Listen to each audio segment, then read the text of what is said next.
hard can it be to raise a cat? Oh!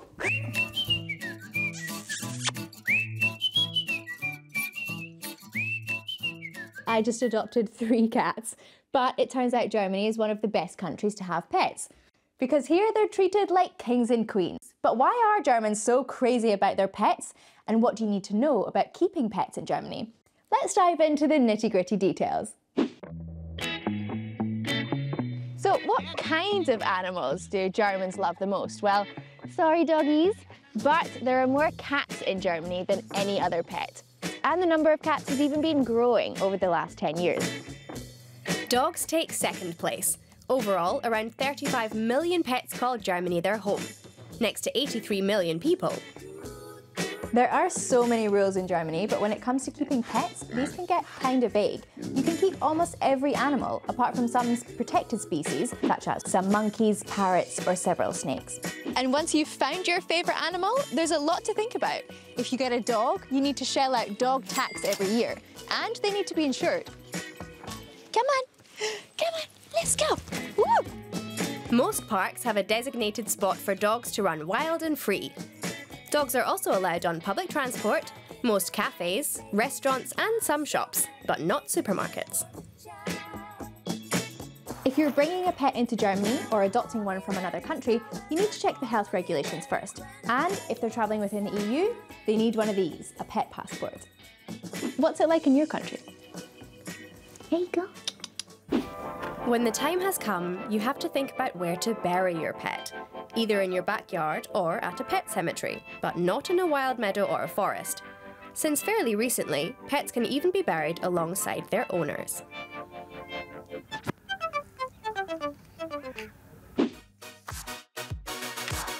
Did you know that Germans spend the most amount of money on pet supplies in the whole of Europe? Which isn't really very surprising when you look at everything that's on offer here. You can buy almost any kind of toy or accessory imaginable.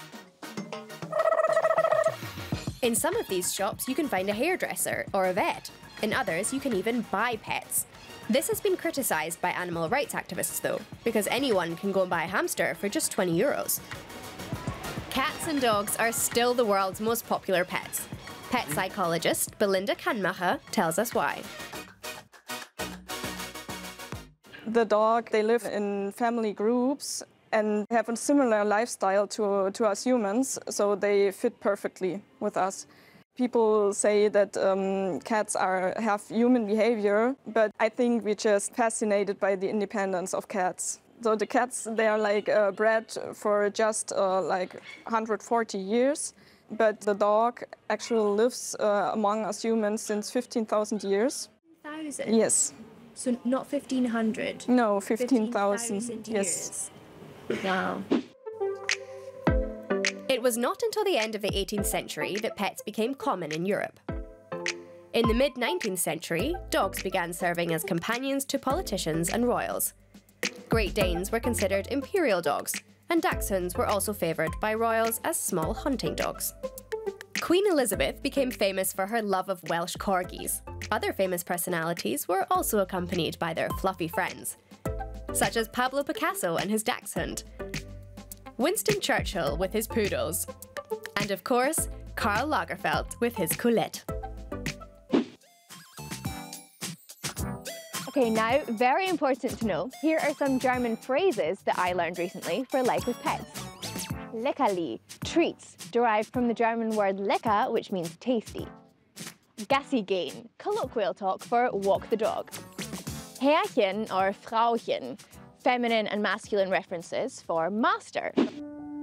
Of course, there is also a place for homeless pets. Europe's biggest animal shelter is also in Germany. I'm at the Berlin Animal Shelter to talk to Maureen. She runs the shelter here and helps animals like this one find a new home every day. And what happens to most of the animals here? Do most of them find a home? Yeah, like 90% of animals find a home. Sometimes we get street cats, wild, free-roaming cats, and after castration, we release them. So there are then some street cats in Germany still? Yeah, and I think there's no country in the world where there's no street cat population.